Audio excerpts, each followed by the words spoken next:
नमस्कार, welcome back to your on YouTube channel the magnificent brain. आपके अपने ही YouTube channel the magnificent brain में आपका स्वागत है। इस्तकबाल है, खैर मकदम है। आज हम अपने इस वीडियो में बात करने वाले हैं एक बहुत ही बड़े ब्रेकिंग न्यूज़ के बारे में। एक बार फिर होगी नौकरियों की बारिश। जी हाँ, बिहार सरकार ने अगले वित्त वर्ष के लिए नौकरियों की बौछार पुनः शुरू कर दी है और सभी बेरोजगार भाई बहन अब कर लें पूरी तैयारी कि आने वाले वित्तीय वर्ष में अपने लिए एक सीट जरूर लाएंगे। तो अपनी तैयारी पूरी कर लें कि नए वित्त वर्ष में नौकरी लेकर ही रहेंगे।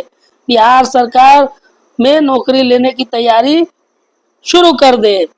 अब बात कर लेंगे कि जानिए कितनी बहाली आने वाली है और किन को मिलेगा मौका, कौन कर सकता है उन बचे हुए सीटों पर अप्लाई। इससे पहले कि हम इसमें डिटेल से बात करें, हम आपको बता दें कि इसी प्रकार के महत्वपूर्ण जानकारी के लिए हमारे YouTube channel the magnificent brain को आप ज़रूर सब्सक्राइब कर लें और हमें फॉलो कर सकते हैं हमारे Facebook page the magnificent brain पर, और हमें ज्वाइन कर सकते हैं हमारे टेलीग्राम चैनल और टेलीग्राम ग्रुप्स में।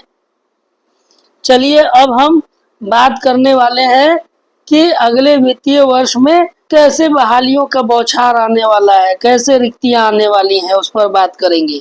उससे पहले हम कुछ महत्वपूर्ण न्यूज़ के बारे में बात कर लेते हैं। सबसे पहला महत्वपूर्ण जानकारी यह है कि NIOS DLED से संबंधित एक महत्वपूर्ण खबर है कि BPSC शिक्षक भर्ती परीक्षा के दूसरे चरण में NIOS से 18 माह के DLED कोर्स करने वाले छात्र का रिजल्ट जारी किया जाएगा। BPSC ने कहा है कि TRE2 के वैसे सभी अभ्यर्थियों का वर्गवार, विषयवार एवं कोटिवार डाटा तैयार कर शिक्षा विभाग को उपलब्ध करा दिया गया है। शिक्षा विभाग से वर्गवार, विषयवार एवं कोटिवार रिक्ति की सूचना अभी अप्राप्त है।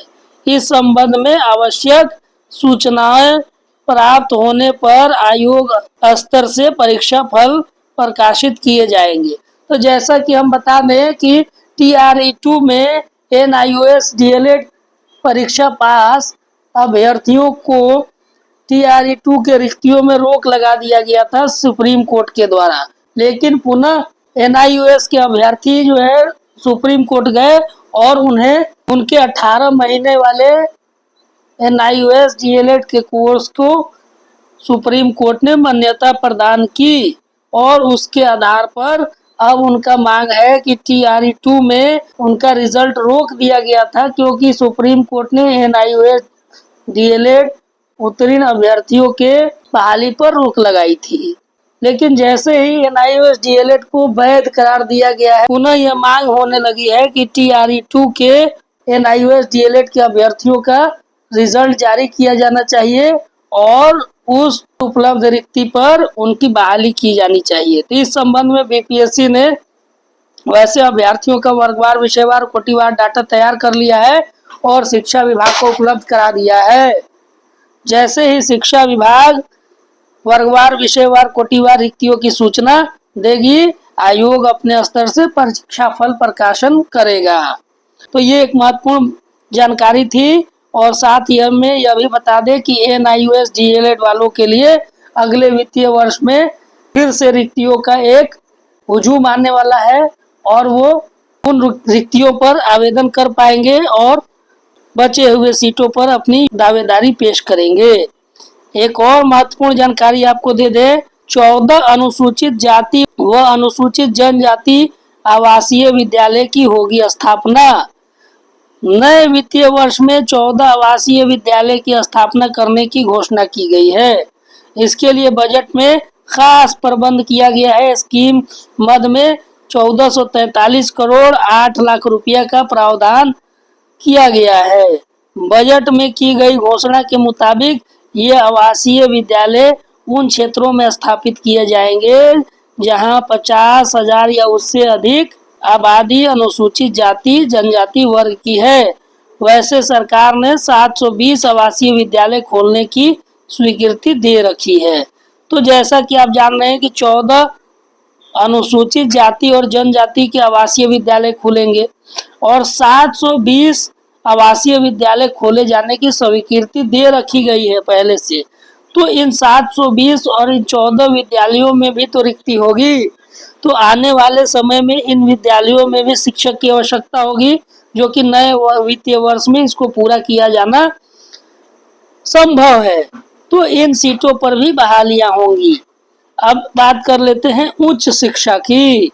राज्य के 358 प्रखंड में खुलेंगे नए डिग्री महाविद्यालय। अब हर प्रखंड में एक डिग्री कॉलेज खोले जाने की पहल शुरू कर दी गई है और इसका प्रावधान भी कर दिया गया है। राज्य के 358 प्रखंडों में डिग्री कॉलेजों की स्थापना होगी। इसके बाद राज्य के सभी 534 प्रखंड में डिग्री कॉलेज की सुविधा मिलने लगेगी। इससे छात्र छात्राओं को उच्च शिक्षा ग्रहण करने के लिए अपने प्रखंड से बाहर जाने की मजबूरी खत्म हो जाएगी। साथ ही राज्य सरकार के इस फैसले से लड़कियों की उच्च शिक्षा में भागीदारी और बढ़ेगी। वित्त मंत्री सम्राट चौधरी ने विधानसभा में वित्तीय वर्ष 2025-26 का बजट पेश करने के दौरान सोमवार को इसकी घोषणा की।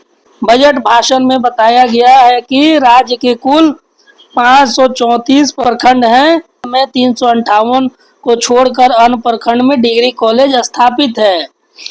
राज्य सरकार का निर्णय है कि प्रखंडों में नए डिग्री कॉलेज सरकारी अथवा निजी दोनों तरह के हो सकते हैं। मालूम हो कि राज्य में अभी 270 अंगीभूत राजकीय डिग्री यानी सरकारी कॉलेज संचालित हैं। इसके अलावा वित्त संपोषित डिग्री कॉलेजों की संख्या 255 है। तो नए वित्त वर्ष में अभी 358 प्रखंडों में नए डिग्री कॉलेज की स्थापना की जाएगी। 534 कुल प्रखंड हैं बिहार में। इनमें से 358 प्रखंड ऐसे हैं जहां कोई डिग्री कॉलेज अभी स्थापित नहीं किया गया है।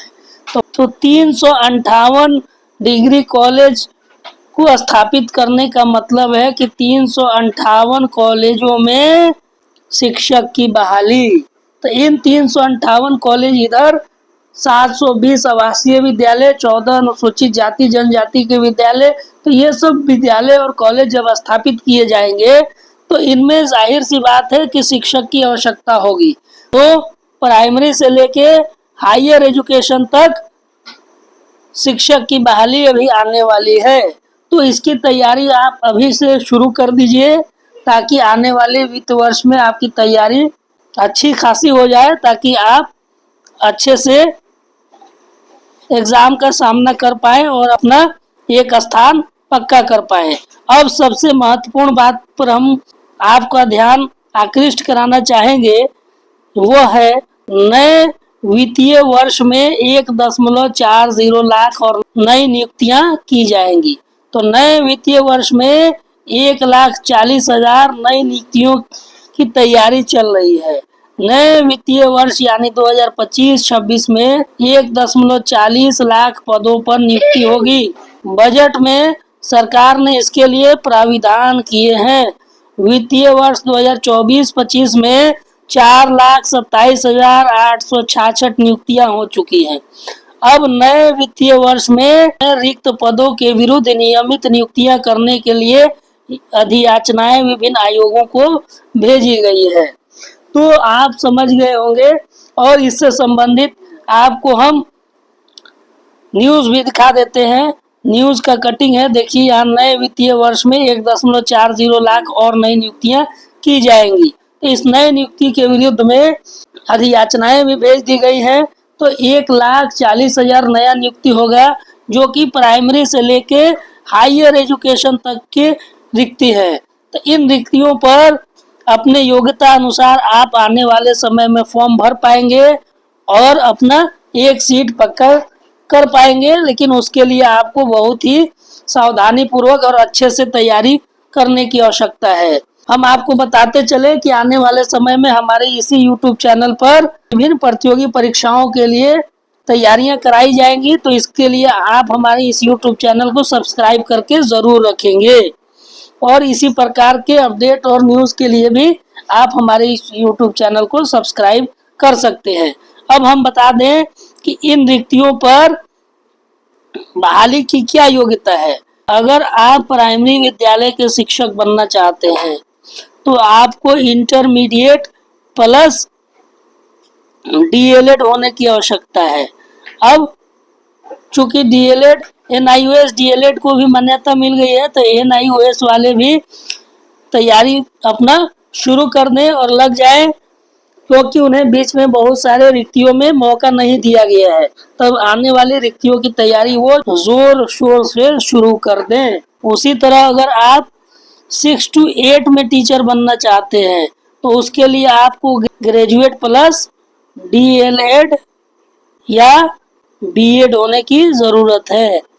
तो अगर आप 6 to 8 में जाना चाहते हैं तो ग्रेजुएशन प्लस डीएलएड बीएड होगा, तो आप 6 to 8 के फॉर्म को अप्लाई कर पाएंगे।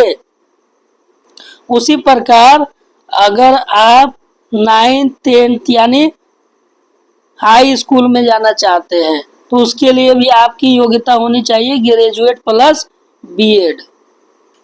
अगर आप 11th 12th के शिक्षक बनना चाहते हैं तो पोस्ट ग्रेजुएट प्लस बीएड होना आवश्यक है। तो अपने अपने योग्यता के अनुसार आप तैयारी शुरू कर दें, क्योंकि आने वाले 1-2 महीने में आपको इस तरह का विज्ञापन सामने आ सकता है। आने वाले समय में विभिन्न पदों के लिए आपसे आवेदन आमंत्रित किए जा सकते हैं, तो आप अपने योग्यता के अनुसार अपनी तैयारी शुरू कर दें। अब हम इसके साथ ये भी बता दें कि आप अगर प्राइमरी के शिक्षक बनना चाहते हैं, आप 1 to 5 के शिक्षक बनना चाहते हैं, तो आपको इंटरमीडिएट प्लस डीएलएड के साथ आपको सीटेट या बीटेट में पेपर 1 पास होना ज़रूरी है। अगर 6 to 8 के शिक्षक बनना चाहते हैं तो आपको ग्रेजुएशन प्लस डीएलएड या बीएड के साथ साथ सीटेट या बीटेट पेपर 2 क्वालिफाई होना आवश्यक है। उसी तरह 9th 10th के शिक्षक को ग्रेजुएशन प्लस बीएड के साथ साथ स्टेट पेपर 1 क्वालिफाई होना आवश्यक है। और 11th 12th के शिक्षक के लिए पोस्ट ग्रेजुएशन प्लस बीएड के साथ साथ स्टेट पेपर 2 क्वालिफाई होना आवश्यक है। तो ये विभिन्न पदों के लिए अर्हता है। अब हम बात कर लें कि अगर आप किसी कॉलेज में पढ़ाना चाहते हैं तो उसके लिए क्या योग्यता है। समाचार पत्रों के माध्यम से देखा होगा, सुना होगा, जाना होगा कि हायर एजुकेशन के लिए जो बहालियां होंगी वो उसके लिए बिहार सरकार बीट लेने की तैयारी कर रही है कॉलेज की बहाली के लिए। उसके लिए सुनने में आ रहा है कि पीएचडी को हटा दिया गया है। पीएचडी और नेट नहीं भी होगा तो चलेगा, आपको बीट क्वालिफाई करना होगा। उसके लिए आपको सिर्फ पोस्ट ग्रेजुएट होना आवश्यक होगा। तो अगर आप पोस्ट ग्रेजुएट हैं और अपने विषय पर आपकी पकड़ है तो आप बीट की तैयारी कर सकते हैं। आने वाले समय में विभिन्न कॉलेजों में असिस्टेंट प्रोफेसर वगैरह की बहाली देखने को मिलेगी और उसके लिए आप योग्य होंगे, तो आप अपनी तैयारी शुरू कर दें। उच्च शिक्षा में अगर आप जाना चाहते हैं तो पोस्ट ग्रेजुएशन होना चाहिए। अगर नेट क्वालिफाई है तो बेहतर है, अगर नहीं है तो बिहार सरकार बीट परीक्षा आयोजन करने की तैयारी कर रही है। तो उम्मीद करते हैं कि आपको ये तमाम बातें समझ में आ गई होंगी और आपको हमारा यह वीडियो अच्छा लगा होगा। अगर हमारी यह वीडियो अच्छी लगी है तो हमारे इस वीडियो को लाइक करें, शेयर करें और हमारे इस YouTube चैनल को सब्सक्राइब करें। मिलते हैं इसी प्रकार के नए जानकारी भरे वीडियो में, तब तक के लिए हमें दीजिए अनुमति। धन्यवाद। Thank you for watching.